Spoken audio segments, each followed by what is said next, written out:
दोस्तों नमस्कार। ये देखिए पंपिंग सेट है और सक्शन पाइप द्वारा बोरिंग से पानी निकाला जा रहा है। और ये देखिए दोस्तों प्लास्टिक की पाइप द्वारा जो है खेत में पानी ले जाया जा रहा है। दोस्तों इंजन आवाज़ कर रहा है, इसलिए थोड़ा सा इधर आ करके बात करते हैं।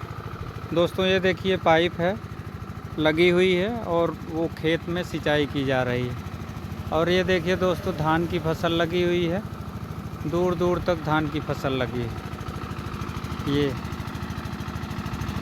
दोस्तों धान देखिए, ये इन कृषक भाई का कहना है कि हम दोबारा सींच रहे हैं और अभी हो सकता है कि दोबारा और पानी की आवश्यकता पड़े। और दोस्तों देखिए बारिश के सीज़न की वजह से धान में कई बार जो सिंचाई हो रही है उससे जो है मदद मिल रही है। जैसे बारिश हो गई तो सिंचाई की आवश्यकता कम पड़ रही है, लेकिन अब इधर बारिश कम हो रही है, इस वजह से सिंचाई की आवश्यकता है और सिंचाई किया जा रहा है। दोस्तों ये देखिए दूर तक पाइप लगी हुई है और खुली नाली के द्वारा इनका कहना है कि हम साहब खुली नाली से जो है सिंचाई करते हैं तो बहुत दिक्कत होती है और प्लास्टिक की पाइप से ही हम हमेशा करते हैं। और देखिए दोस्तों पाइप के द्वारा सिंचाई करना, चाहे प्लास्टिक की पाइप हो चाहे एचडीपी पाइप हो, तो वो अच्छा रहता है। पानी का दुरुपयोग नहीं होता है, पानी जो है पूरा प्रयोग हो जाता है। और दोस्तों ये जो बोरिंग है ये 60 फीट की बोरिंग है और 10 फीट कच्चा है, टोटल मिला के 70 फीट बोरिंग है। और दोस्तों जो है जब बोरिंग का कार्य किया गया तो सबसे पहले पाइप की व्यवस्था की गई, 110 mm पीवीसी पाइप। और उसके बाद जो है मिस्त्री और लेबर मशीन की सहायता से बोरिंग किए हैं और उसके बाद जो है टेस्टिंग का कार्य हुआ है। दोस्तों बोरिंग में जो पाइप लग जाती है उसके बाद जो है उसकी सफाई की जाती है, फिर सेंट्रीफ्यूगल पंप लगा करके इंजन द्वारा जो है उसको टेस्टिंग किया जाता है। टेस्टिंग में अगर दोस्तों महीन बालू है तो थोड़ा ज़्यादा टाइम लगता है और मोटा बालू है तो थोड़ा कम टाइम लगता है। इस तरीके से दोस्तों यहाँ पे कृषक द्वारा बताया गया कि मोटा बालू था तो थोड़ा सा कम समय लगा है और ये बोरिंग जो है बढ़िया ढंग से संचालित हो रही है और इस पे सिंचाई भी ज़्यादा है।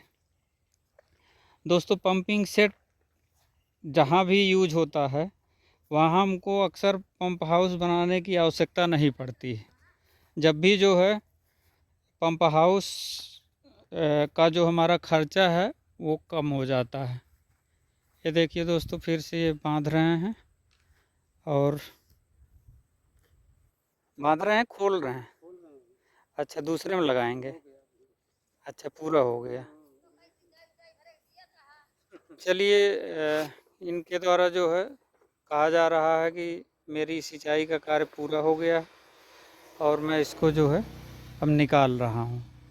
इस तरीके से दोस्तों इसमें सबसे अच्छी बात ये है कि हमको जब आवश्यकता है तो अपना ला करके पंपिंग सेट अपना सिंचाई का कार्य किए, सिंचाई का कार्य पूरा हो गया तो अपना खोल करके आसानी से ले जा करके घर पे रख देते हैं। फिर जब दोबारा आवश्यकता होगी तब जो है उसको जो है ला करके फिर सिंचाई का कार्य करेंगे।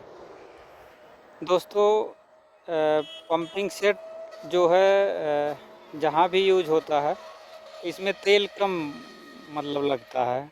अगर डीजल इंजन से यही चीज़ चलाते हैं तो ज़्यादा जो है खर्च भी लगता है, उसके लिए कई लोग भी लगते हैं कि उसको जो है निकालने में और लगाने में कई लोगों की आवश्यकता होती है। लेकिन पंपिंग सेट है, इसमें अपना लाए लगाए ले जाने के लिए भले 2 व्यक्ति या 3 व्यक्तियों की आवश्यकता पड़े, नहीं तो अपना जब सिंचाई का कार्य शुरू हो जाता है तो अपना एक लोग रह करके अपना सिंचाई का कार्य कर लेते हैं।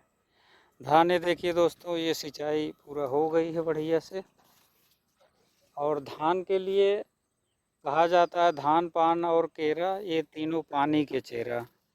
इसमें धान में जो है बहुत ज़्यादा पानी की आवश्यकता होती है। इसी वजह से जो है जहाँ नीची ज़मीन है या जहाँ बारिश का ज़्यादा क्षेत्र है, वहीं धान की फसल बढ़िया हो पाती है। और अगर जहाँ ऊंचा खेत है या ऊंचा क्षेत्रफल है, तो वहाँ सिंचाई की ज़्यादा आवश्यकता पड़ती है, इसलिए लोग धान की फसल कम लगाते हैं। और सक्शन पाइप लगा हुआ है, जब मर्जी हुआ अपना जोड़े, चालू किए, सिंचाई कर लिए। और ये डिलीवरी पाइप है छोटी सी ये, और उसके बाद इसमें जोड़े प्लास्टिक की पाइप। उसके बाद जहाँ हमको सिंचाई की आवश्यकता है उसको ले जा कर के वहीं रख देते हैं।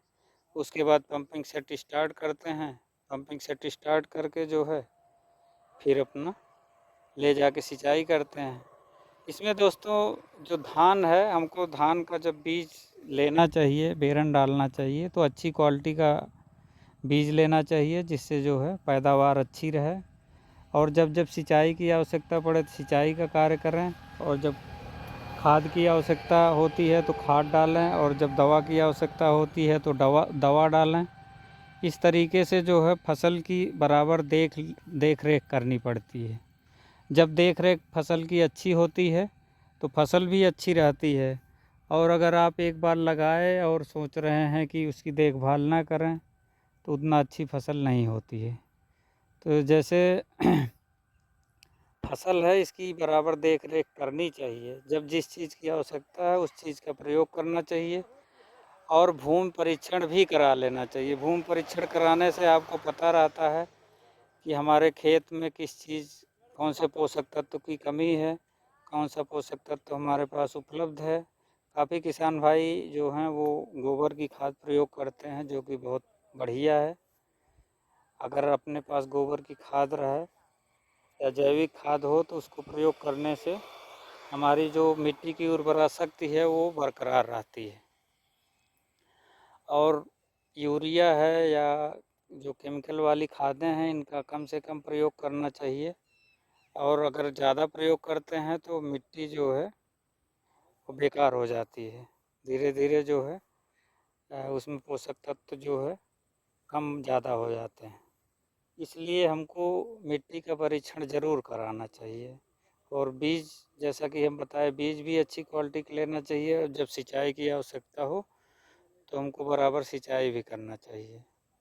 इस तरीके से अगर हम ध्यान दे कर के काम करते हैं तो हमारी लागत भी कम आती है और मुनाफा भी ज़्यादा होता है। और दोस्तों गर्मी की फसल में हमको जो है ज़्यादा से ज़्यादा किसान भाइयों को चाहिए कि सब्ज़ी की फसल पैदा करें। सब्ज़ी की फसल पैदा करने से जो है थोड़ा लागत तो ज़्यादा आती है, देख रेख भी ज़्यादा करना पड़ता है, लेकिन अच्छा रहता है।